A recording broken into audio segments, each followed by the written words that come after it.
Beleza!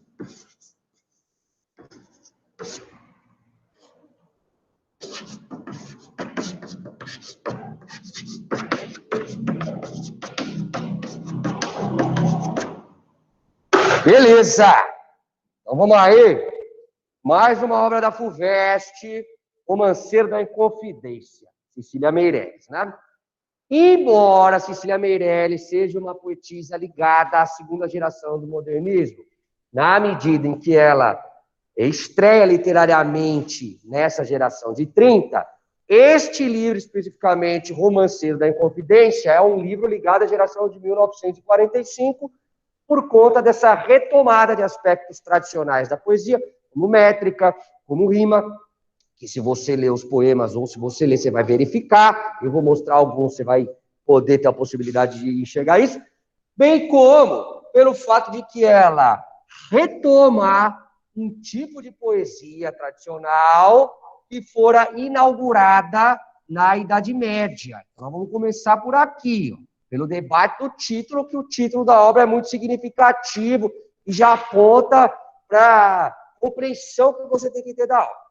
O romanceiro, ele surge, como eu disse, na Idade Média, mais especificamente na Baixa Idade Média, e mais especificamente ainda, ó, no século XIV. Bom, beleza.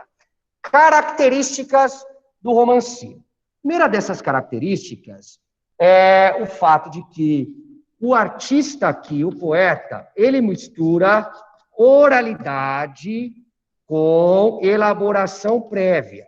Já explico o que seja isso, oralidade misturada com elaboração prévia. Bom, antes de explicar o que é isso, oralidade mais elaboração prévia, o nome técnico para isso daqui, ó, é hibridismo. Hibridismo. Cuidado que pode aparecer uma questão de primeira fase que cobre isso daqui. Bom, vamos começar pela coisa da oralidade. Nós discutimos lá atrás, quando a gente estava fazendo o trovadorismo, nós vimos que a literatura trovadoresca era uma literatura difundida de forma oral. Tá? E mais do que isso, o poeta, na Idade Média, ele não declamava um poema.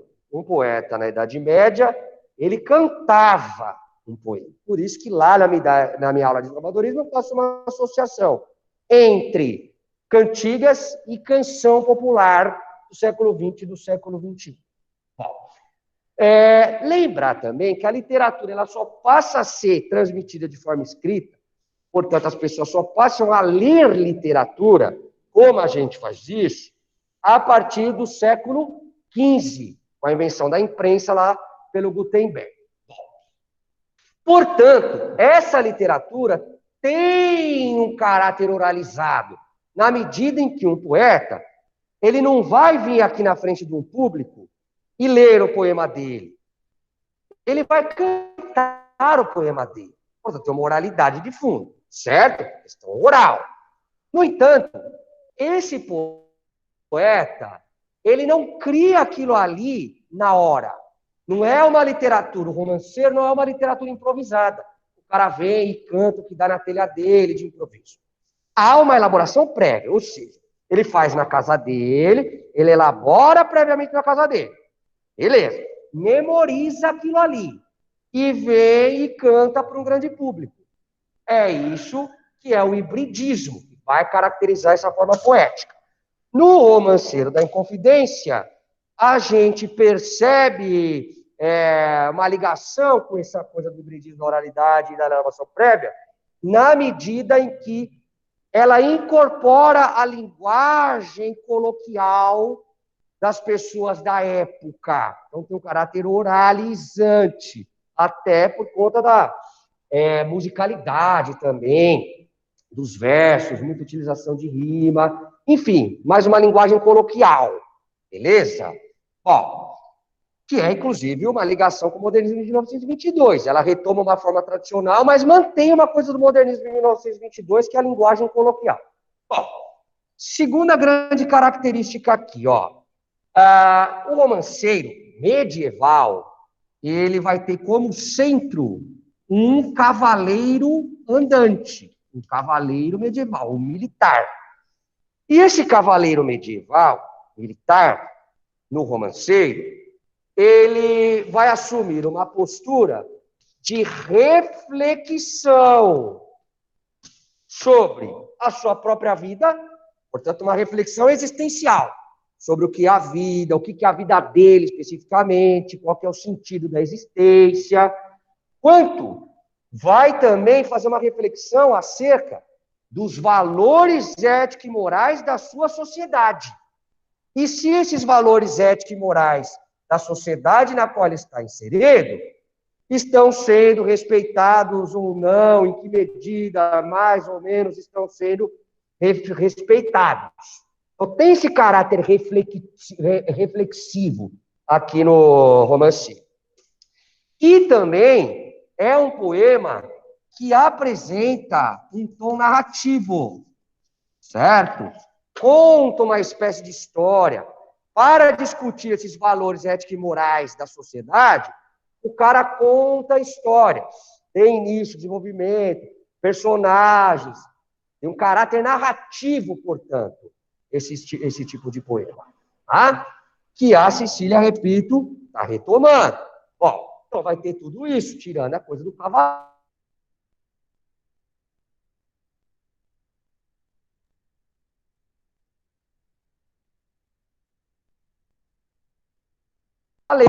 Porque a reflexão é uma marca, sobretudo a reflexão existencial, mas não só.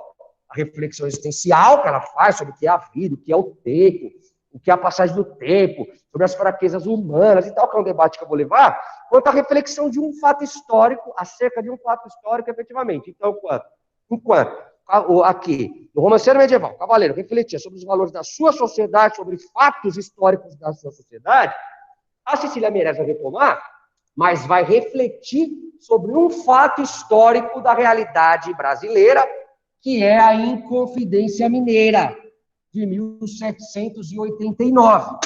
Portanto, consequência desse debate, eu levei só pelo título, hein? Só pelo título. Romanceiro aqui, romanceiro do título, faz referência a um aspecto lírico, poético. A obra é poesia com sonoridade, com sentimentos, com, enfim, elaboração poética, versos e tal. No entanto, ela associa poesia com historiografia, mais um hibridismo aqui na obra, mais uma mistura, um caráter poético, e poesia é ficção, é manifestação dos sentimentos, das emoções, etc., com historiografia, que é, vamos simplificar assim, muito entre aspas, a verdade dos fatos. Pelo menos do ponto de vista aristotélico, a diferença de literatura para a história é essa. Aristóteles vai falar que a literatura, ela retrata aquilo que poderia ser, poderia ter sido, e a história, ela trata daquilo que foi, da realidade, portanto. Literatura ficção, isso, embora essa seja uma visão de historiografia superada já, tá certo? Bom, e o que é historiografia? Né? Por que tem esse caráter historiográfico? Quando eu estava no ensino fundamental, sei lá, quinta série, alguma coisa do tipo, e quarta, quinta série, acho que quinta. A professora de história chegou, a professora lá chegou e falou assim, história, quinta série. Quinto ano, sei lá, que diferente na época, não tinha nono ano, enfim, não sei. A professora chegou para mim, chegou para a sala e falou assim, professora de história, tá bom, nós vamos estudar história, sou professora de história, não sei o quê. Tá bom. E o que é história, ela falou? O que a história estuda? Né? Aí ela falou uma coisa que não saiu da minha cabeça a partir dali, ficou gravado. História estuda datas, fatos e nomes. É o estudo dos fatos, das datas e dos nomes. Legal. Vamos pensar aqui no Romanceiro da Inconfidência. Vamos começar pelo fato. Vamos começar pelo fato retratado em Inconfidência Mineira, 1789. Beleza. Opa, tira a data, porque a data está lá. Inconfidência Mineira. Data. A obra vai começar com o descobrimento do ouro, ali por volta do século XVII, final do século XVII, e vai terminar em 1792, passando pela Inconfidência Mineira, 1789. Por que 1792? Porque é a data do julgamento dos inconfidentes e das punições. Beleza? Então, fiz o fato, fiz a data. E os nomes? Na obra, há uma proliferação muito grande de nomes que aparecem. Personalidades históricas. Não é criação da Cecília Meirelles. Personalidades históricas do Brasil do século XVIII. Tanto personalidades ligadas à mineração, bem antes da Inconfidência Mineira, como, por exemplo, eu destaco o Chico Rei, que é um sujeito que veio escravizado para o Brasil. Ele era um rei na África, lá no que seria hoje Luanda, em Angola. Ele vem escravizado para o Brasil, e no navio, negreiro, ele promete para os seus súditos, porque ele foi escravizado junto com os seus súditos, ele promete que vai conquistar alforria para si e para todos. E vem para o Brasil. E consegue cumprir a sua promessa. Através do trabalho, não é através da revolta. Por isso que é uma personagem que se contrapõe ao Zumbi dos Palmares. Porque o Zumbi dos Palmares, a forma dele resistir contra a escravidão, era através da constituição de quilombo, fazia fuga, etc. O Chico Rei não, era através do trabalho. Ele consegue alforria, continua trabalhando, conseguia juntar dinheiro, riqueza, vira dono de uma mina, que tem até aberta, ela é até aberta para visitação lá em Ouro Preto, e aí consegue libertar todo mundo.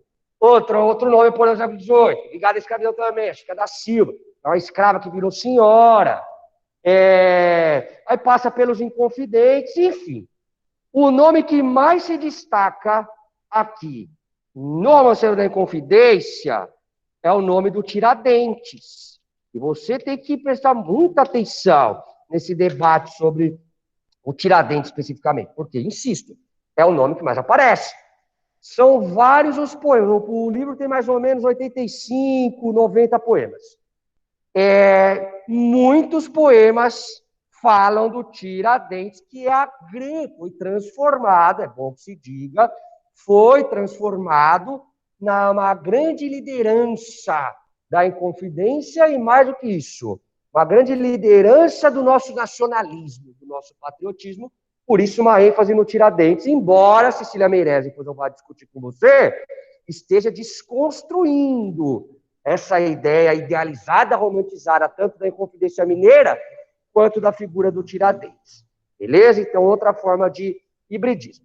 Bom, para a gente continuar e fazer mais algumas discussões, eu preciso, portanto, se tem um caráter historiográfico a obra, eu preciso discutir um pouquinho com você o que foi a Inconfidência Mineira, claro que minimamente e tal, até por questões de tempo, também não sou professor de história, tem que fazer isso daqui, assim, quem poderia fazer isso daqui melhor do que eu era o Marx. Essa obra aqui era uma obra mais histórica do que literária, inclusive, né? Ou mesclada, uma híbrida. Então, o Marx poderia vir com a parte historiográfica, eu vim com a parte lírica para debater as poesias, os poemas, a perspectiva da Cecília Meirelles, como ela ressignifica esse fato histórico. Então, vamos lá, vamos discutir algumas coisas aqui da Inconfidência Mineira. Bom, em primeiro lugar, a Inconfidência Mineira é o primeiro movimento emancipatório da história do Brasil. Primeiro, muito bem. E é uma espécie de pacto entre duas elites no Brasil. Um pacto de duas elites. A Inconfidência Mineira é um pacto da elite econômica com a elite intelectual. Muito bem. Portanto, é um movimento de elite. Fique claro. Não é um movimento popular, como a Conjuração Baiana, por exemplo, como o primeiro movimento emancipatório da América Latina, que é lá no Peru, com Tupac Amaru, movimento popular, 1780, Tupac Amaru, lá no Peru, cara. Não, aqui é um movimento de elite. Muito bem. Bom, e por que essa elite econômica, ela, enfim, se engaja no processo de emancipação política do Brasil? Por conta da cobrança de imposto. Esse é o grande motivo, sem sombra de dúvidas. Na medida em que Primeiro imposto criado pela metrópole portuguesa, o ouro é descoberto ali no final do século XVII e tal. Portugal começa a tributar o ouro no século XVIII. Começo, 1702, é criada a Intendência das Minas Gerais, a tratar da fiscalização do imposto. Tá bom. Agora, o primeiro imposto que os portugueses estabelecem é o mais famoso deles, é o quinto. Então, é um quinto, 20% da produção do cara que vai para Portugal. Legal. O problema é que era um imposto ali muito fácil de ser sonegado. A gente sonegava e tal. Bom, e aí a coroa portuguesa, para tentar amenizar a sonegação desse imposto, ela cria as casas de fundição no século XVIII. Então, o ouro e oficial, legítimo, dentro da lei e tal, ele tinha que vir marcado em barra, marcado com selo real, Portugal, que vinha. Senão é um ouro ilegal. Tá bom. Ameniza, porra, ameniza bastante a coisa da sonegação e não sei o quê. Bom, só que aí Portugal cria um outro imposto, que é o imposto per capita, por cabeça. Então, se o cara tem 10 escravos, paga X, se o cara tem 100 escravos, paga 10X, e assim por diante. E o problema é que o ouro é um produto esgotável. Não é igual a cana-de-açúcar, que os portugueses estavam acostumados. O cara planta, colhe, o que vem ter de novo. O ouro é um recurso esgotável, vai acabar. E, porra, cara, na segunda metade do 18, a produção aurífera, ó, vai diminuindo drasticamente, drasticamente. Portugal não quer nem saber, quer ouro, ouro, ouro, ouro, ouro, ouro, ouro. Você deita por ouro. Bom, só que, caramba, não compensa mais nem o per capita, porque o cara está usando menos escravo para extrair ouro, nem o quinto, porque o cara diminuiu a produção. Se no começo do século XVIII ele produzia 100 quilos de ouro, agora está produzindo 80. Prejuízo para Portugal. Portugal quer ouro, não quer saber, cara, de diminuição de produção de ouro. Quer manter a riqueza. De modo que Portugal estabelece uma outra forma de cobrar um outro tipo de imposto, que é a finta. Finta, que é uma produção fixa, de 30 arrobas. Mais ou menos 450 quilos de ouro. Pronto, Portugal não precisa ficar preocupado com produção diminuir e tal. E estabelece uma forma de cobrança dos impostos, que muitos chamam de imposto. Mas não é um imposto. Não é um imposto, é uma forma de cobrança de imposto, que é a famosíssima derrama. O que é a derrama? Chega lá no momento que o cara tem que pagar a dívida dele com a coroa portuguesa, e o cara não paga, fica em dívida. Então a coroa portuguesa vai mobilizar o exército português, enfim, as autoridades locais, para irem na propriedade do cara. Invadem a propriedade do cara, pega tudo que o cara penhora, que o cara tem em valor, que dá mais ou menos a quantidade que ele tem.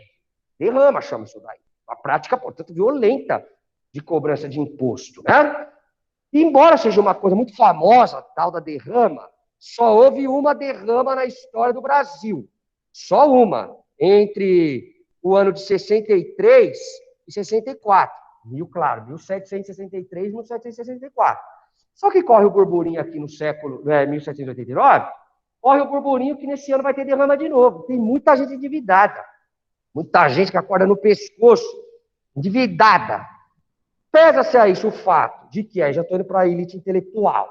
A elite intelectual brasileira, a molecada que vai estudar lá fora, vai estudar na Europa e tal, volta com ideias iluministas, entra em contato com o iluminismo, entre vários aspectos do iluminismo, a defesa da liberdade, as liberdades no plural, liberdade econômica, liberdade de iniciativa, liberdade religiosa e liberdade da pátria também.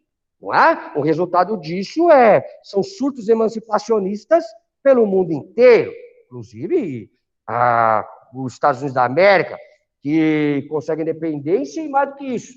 Independência e proclamação da República, em 1776. Entendeu? Isso vai chegar no Brasil também, por meio dessa elite intelectual, que quer independência, quer emancipação, por questões ideológicas e tal. Uma elite descontente, só que é uma mistura explosiva. Pronto, o movimento começa a ganhar fôlego, começa a ganhar força. militares participando, padres, um padre famoso, chamado Padre Rolim, poetas, intelectuais, né, diabo a quatro.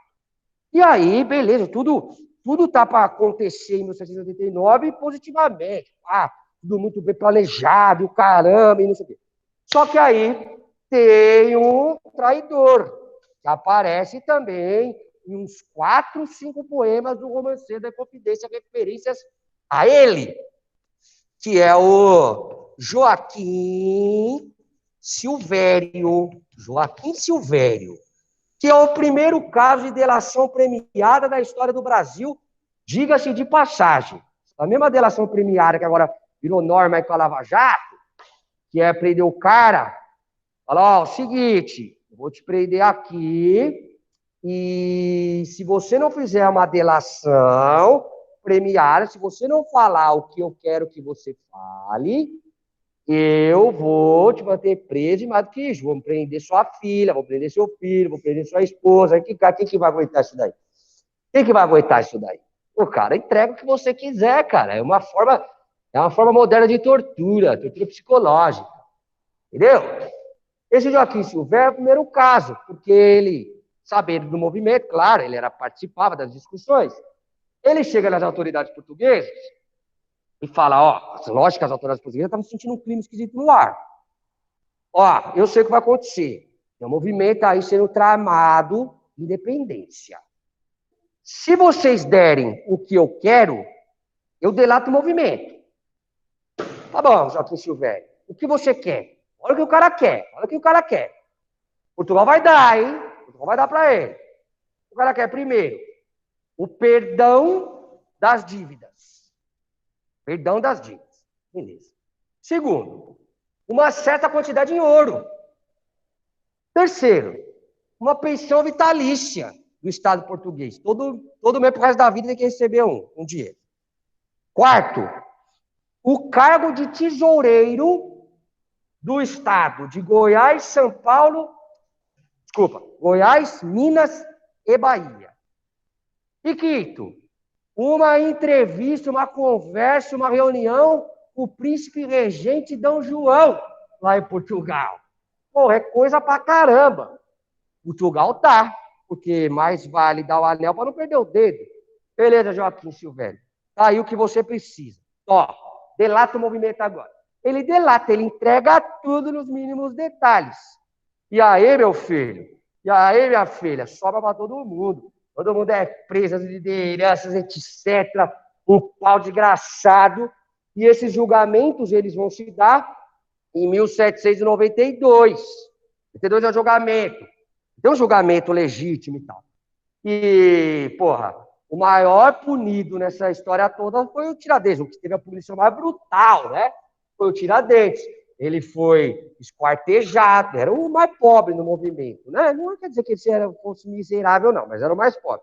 Ele foi esquartejado, o corpo dele, apenas o corpo, foram em excursão no Brasil, a cabeça dele ficou exposta lá na cidade de, na época chamava Vila Rica, hoje chama Ouro Preto, né? Tem a Praça Tiradentes, lá tem um monumento onde a cabeça dele ficou exposta, você está compreendendo? E, enfim, mas todo mundo foi punido. E por conta disso, o Tiradentes, depois, não nesse contexto aqui, depois quando? Na República, o Tiradentes vai ser construído, a imagem do Tiradentes vai ser construída como um herói nacional. Você está compreendendo? Porque foi o sujeito que deu a vida pelo Brasil, se sacrificou, teve o corpo esquartejado. Bom, e nessa coisa de idealizar o Tiradentes, a imagem dele é muito associada à imagem de Jesus Cristo. Enquanto, e isso aparece bastante nos poemas também, essas referências históricas, não é a Cecília Meirelles que o associa com Jesus Cristo. A imagem dele, a partir do movimento republicano, passa a ser associada. E ela lembra isso daí pelos poemas, aparece nos poemas. E o Joaquim Silvério, a imagem dele passa a ser associada à imagem do Judas. Já que o Tiradentes é o Jesus e o Joaquim Silvério entregou todo o mundo, ele é o Judas. Beleza? Bom, tudo isso aparece no Romanceiro da Inconfidência. O conteúdo, a temática é esse. Vou repetir, mineração, século XVIII, tudo de forma linear. Começa com a Ouroceno Achado, depois personalidades importantes, até chegar na Inconfidência Mineira. Tá certo? Essa é a base. Agora, tudo é retratado, atenção, agora que isso aqui, porra, é muito quente pensando em questões de vestibular. Há uma coisa na obra chamada polifonia. Tudo é narrado de forma polifônica. O que seria isso? Poli significa muitos, vários. Fonia, vozes. A visão historiográfica daquilo ali que ela está tratando, a visão historiográfica daquilo ali que ela está tratando, não é dada apenas por uma perspectiva. É a perspectiva, por exemplo, dela. Não é somente como ela olha para os fatos e reconstrói no tempo histórico dela. A obra é composta por diferentes perspectivas, por diferentes vozes, inclusive vozes que não concordam, vozes discordantes. E toda essa multiplicidade de vozes, de ponto de vista sobre aquele fato histórico, vai compor a obra. Né? Então, por exemplo, dentro dessa polifonia, nós temos a visão do eu lírico. Como a visão do eu lírico, se o eu lírico não viveu a Inconfidência Mineira? Vamos aqui associar eu lírico com Cecília Meirelles para facilitar. Através da imaginação. A própria Cecília Meirelles, ela fala para a gente, num texto que vem antes do livro, eu não sei se em todas as edições tem esse texto, mas na minha tem. Ela vai falar sobre o processo de elaboração do livro, que motivou ela a escrever, etc. Ela vai falar que ela fez uma viagem para Minas Gerais, para Ouro Preto, para as cidades históricas, e ela começou a andar em Ouro Preto, que realmente, se você já foi lá, você concorda comigo, é uma cidade com um clima muito espiritual ali, um negócio esquisito, um clima diferente ali no ar, né? Uma cidade em que, porra, muita riqueza, muita morte, muita confusão e tal. Bom, e ela vai falar que ela estava andando por ali, e as coisas da Inconfidência Mineira vieram na cabeça dela, ela começou a imaginar coisas, via as casas, imaginava as pessoas que viviam nessa casa, começa a reconstruir na cabeça dela o que foi a Inconfidência Mineira, certo? Tem a visão também oficial, que ajuda a compor isso daqui. Visão oficial. Ela vai partir, inclusive, de documentos da época para construir isso daqui. Os autos lá sei lá o nome, auto de punição, esqueci o nome. Que são os documentos, né, de escrivão sobre o julgamento. E vai também partir, isso é muito interessante, da visão de personagens anônimas também. E isso é uma característica extremamente moderna de historiografia, porque eu não tenho muito tempo para falar aqui, porque o tempo vai longe, né? O tempo passa muito rápido, mas a historiografia, até meados do século XX, a historiografia estava preocupada em apresentar, do ponto de vista dos fatos históricos, o ponto de vista de personalidades relevantes. E mostrar também, estudar personagens relevantes. O cara vai falar da Revolução Francesa, vai falar sobre Napoleão, vai falar sobre Robespierre, vai apresentar uma visão compatível com pessoas importantes da época, o que o fulano de tal falou, o que o ciclano falou, o que o Beltrano falou, pessoas importantes ali, relevantes, jornalistas, intelectuais. Na segunda metade, a partir da segunda metade do século XX, há uma perspectiva da historiografia de valorizar, primeiro, personagens históricas anônimas. Então, ao invés, sei lá, de eu estudar o Napoleão Bonaparte, eu vou estudar aqui um dono de um bar que tinha, um dono de uma taverna. E vamos ver qual que é a perspectiva que esse dono da taverna tem sobre a Inconfidência Mineira. Não é? É uma busca da visão de personalidades, personagens anônimas da história. E é o que a Cecília Meirelles está fazendo também, porque além da visão oficial sobre o negócio, há a opinião de gente anônima, visão feita por tropeiros, que são viajantes ali, que vendem produtos, parece a visão deles sobre o fenômeno, ciganos aparecem, dando opinião falando sobre o evento, mulheres, né, que não tinha protagonismo nesse Brasil aqui, imagina, patriarcal do século XVIII. Tem um poema de um bêbado que vai ver acho que eu vou até mostrar esse poema, de um bêbado que dá a opinião dele, enfim, faz um discurso sobre a passagem do Tiradentes em cima de um cavalo, etc. Então, tudo isso daqui vai criando um mosaico de pontos de vista que vai criar a narrativa. O nome disso aqui é polifonia, certo? Bom, a Cecília Meirelles, ela está desconstruindo aqui na obra, isso é muito importante também, é uma dos pilares para compreender a obra. Ela está fazendo uma desconstrução da visão oficial sobre a Inconfidência Mineira e sobre o Tiradentes. Ou seja, ela está desidealizando esse fato histórico. Bom, explicando melhor. Você sabe que esse fato histórico aí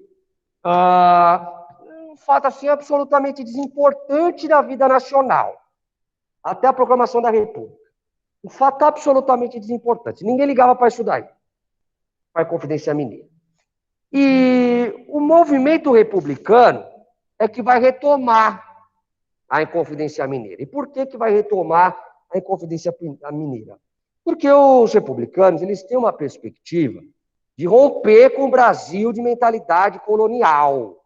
Eles têm uma perspectiva de criar um novo Brasil, absolutamente autônomo em relação a Portugal. Então, surge aqui do movimento republicano um forte nacionalismo, um patriotismo exacerbado nesse período. E, para o nacionalismo ter força, tem que ter heróis, fatos históricos relevantes e heróis. É a base do nacionalismo. Né? E precisa de fatos, de eventos que liguem as pessoas de uma determinada nação, que faça, resumindo, as pessoas terem orgulho de fazer parte daquela pátria. A necessidade de criação de heróis. É aí que a Inconfidência Mineira vai ser utilizada nessa propaganda de busca de uma construção de uma identidade nacional heroicizada. Então, a Inconfidência Mineira e a figura do Tiradentes aqui vai ser moldada como nosso verdadeiro herói nacional, inclusive na equiparação, na associação com a figura de Jesus Cristo, aquela construção do Tiradentes com a barba desgrenhada, com o cabelo desgrenhado, parecendo Jesus, parecendo um Messias, né? É uma imagem também que se criou de Jesus idealizada, né? O Jesus loiro, de barba longa, como que seria loiro Jesus, com olho azul, se viveu na Palestina? Então, é construção, né? Tudo é narrativa, tudo é construção, cara. A gente constrói, massifica aquilo, joga na cabeça das pessoas, as pessoas começam a acreditar naquilo ali. É o que aconteceu na figura do Tiradentes.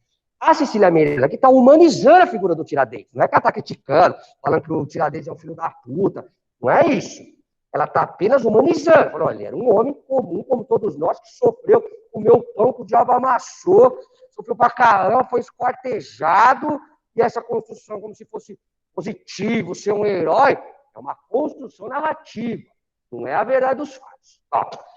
Aí, a partir disso, vários outros regimes e governos vão passar a se utilizar dessa imagem do Tiradentes da Inconfidência Mineira.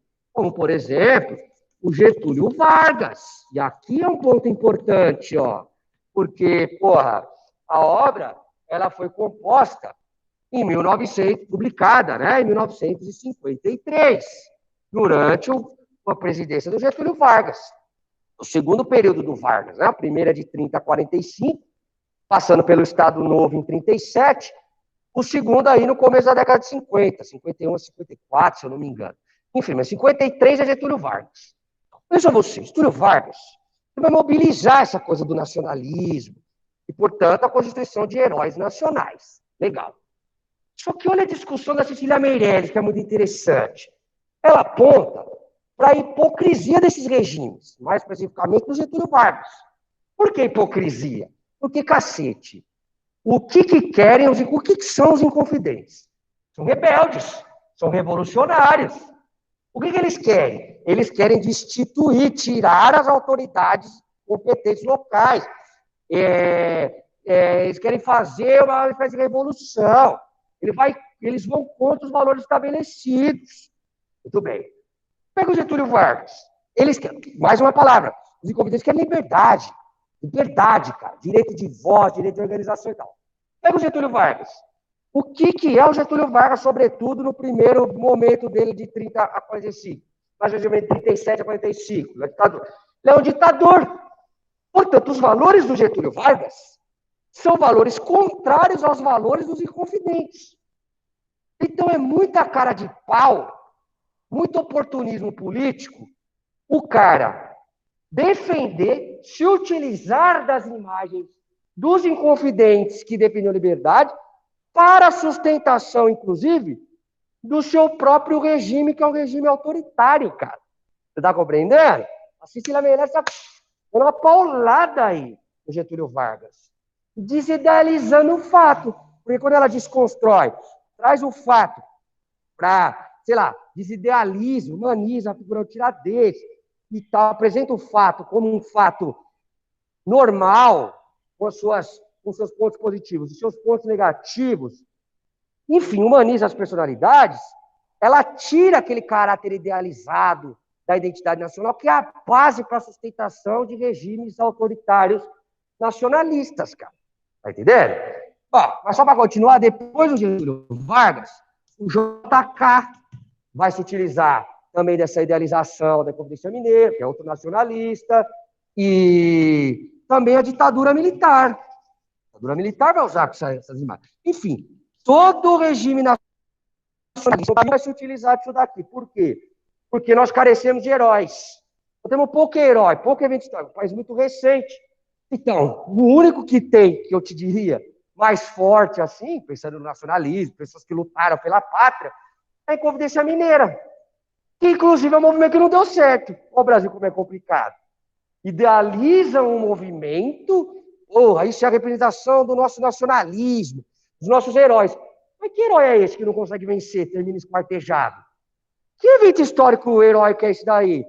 Que perde? Não é? Ela está apontando para essas ambiguidades na historiografia e na mobilização desses eventos históricos na história do Brasil. Para terminar aqui, para que a gente possa, na semana que vem, já vir para discutir alguns poemas, poucos, porque poemas são muito fáceis, são muito narrativos e tranquilo, o que importa é essa discussão teórica aqui. Só gostaria que você percebesse, portanto, que a obra ela funciona como uma anti-epopeia. O que é epopeia? É a narrativa de um povo, de uma nação. Uma narrativa que aponta para grandes feitos, e quem faz esses grandes feitos é um herói. Vamos pensar, por exemplo, nos Lusíadas. Qual que é o grande feito? Conquista de uma nova rota comercial para o Oriente. E quem vai fazer isso daí? O português como um todo, mas tem um herói específico, que é o Vasco da Gama. Se tornaram vitoriosos, conseguiram chegar no Oriente, conquistando uma nova rota, foi imprescindível para o sucesso econômico de Portugal e o cacete. Beleza, beleza. Vamos pensar aqui no Romanceiro da Inconfidência como uma anti-epopeia. Ao invés de ter um herói, é um anti-herói, que é o Tiradentes, porque não conseguiu vencer, perdeu. E o evento histórico que ele buscava criar, a independência do Brasil, a Inconfidência Mineira, não chegou nem a ser deflagrado, não passou de discussões. Portanto, não deu certo. Logo, uma anti-epopeia. Tá certo? E para finalizar, agora sim, que eu estava já me esquecendo disso, já ia partir para os poemas, mas tem isso também. Tem uma forte temática existencial no livro, hein? E isso é fogo, complicado. Por quê? Porque assim, a Cecília Meirelles, ela vai partir desse fato histórico para refletir a essência da vida humana. O que é a vida e não sei o quê. Como é que pode? Esse era um puta do evento no Brasil no século XVIII. Caramba, o Brasil girava em torno disso. Ouro Preto, que era a Vila Rica na época, era a cidade mais rica da América Latina. Para alguns historiadores, a cidade mais rica do mundo, cara. Imagina o que era ela andando ali e pensando naquele turbilhão de Ouro Preto. Bom, homens envolvidos até o pescoço na ideia de emancipação. Tá bom. Passados, isso é uma discussão que ela dá, passados 200, 300 anos, você vai fazer a conta, o que se tornou aquilo ali? Se tornou apenas memória, apenas cinzas, apenas poeira, apenas o que permanece são os ossos, os nomes, as personalidades, as discussões que mobilizava, sumiu. Portanto, nessa reflexão sobre a vida, ela vai assumir a compreensão de que caracteriza a vida humana é a transitoriedade. Nós somos transitoriedade. Nós somos transitórios. Nossa vida é frágil, nossa existência é muito frágil. Entendeu? E está retomando uma tópica latina, que eu vou escrever aqui na lousa, que é ubi sunt. O que é o ubi sunt? Não tem o i aqui não, é temudo. O ubi sunt é a compreensão dos latinos de que o tempo corre, o tempo passa, o tempo se desenrola, absolutamente indiferente às coisas e aos seres humanos. O tempo passa e vai engolindo tudo. Entendeu? Que aponta para a transitoriedade, para a precariedade da nossa existência.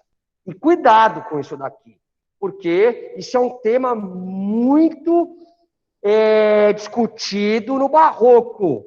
E tem uma obra na lista da FUVEST que é do Barroco. São os poemas escolhidos do Gregório de Matos. E também no Claro Enigma, o Drummond está discutindo muito isso daqui também, as questões existenciais, da transitoriedade, da precariedade humana. Portanto, pode aparecer uma questão em que o examinador mescle essas três obras, hein? E se mesclar, tem que ter a dimensão de que há uma visão de que a vida humana é uma coisa extremamente frágil, fugaz, passageira, que não sobrevive ao tempo, não consegue a eternização. Tá certo? Dito isso, nós vamos na aula que vem. Aí, alguém perguntou, Mayombe tem a polifonia. Legal, Mayombe também, uma das marcas do Mayombe é a polifonia. Exatamente, também dá uma bela questão aí cruzando as duas obras. Beleza? Então, com isso aí, eu termino aí a aula de hoje. A gente continua semana que vem. Falou?